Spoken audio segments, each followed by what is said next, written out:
ઢીંચણના દુખાવાનું જે most common reason છે એમાંનું એક છે પટેલો ફિમોરલ આર્થરાઇટિસ, એટલે કે રનર્સની. ઢીંચણમાં પટેલા અને ફિમરની વચ્ચેનો જે ભાગ છે એ ભાગમાં જ્યારે આપણને પેઇન થતું હોય એને કહેવાય રનર્સની.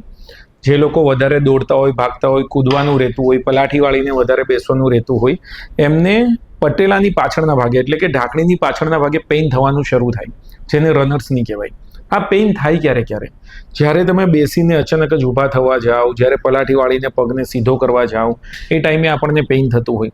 આ પેઇનમાં કરવાનું શું? સૌથી પહેલાં તો નીના પેઇનમાં જે પણ વસ્તુથી આપણને દુખાવો થતો હોય એ વસ્તુને એવોઇડ કરવી, આ એનું સૌથી બેઝિક રીઝન છે. બીજું, એના માટે જે બે બેસ્ટ એક્સરસાઇઝ છે એમાંની એક છે પગને થોડું આગળ રાખીને ટ્વિસ્ટ કરવાનો અંદરની સાઈડ, અને અહીંયા જે ઇલિયોટિબિયલ બેન્ડ આવેલો હોય એ ભાગમાં આ રીતે ધીરેથી હાથને પ્રેસ કરવાનો અને એને મસાજ કરવાની. એક વખત ઇલિયોટિબિયલ બેન્ડ રિલીઝ થશે એટલે આપોઆપ આના પરનું પેઇન ઓછું થશે. એટલીસ્ટ 1 થી 1.5 મિનિટ માટે આ કરતા રહેવાનું અને દિવસમાં 2 થી 3 વખત આ એક્સરસાઇઝ કરવી જોઈએ.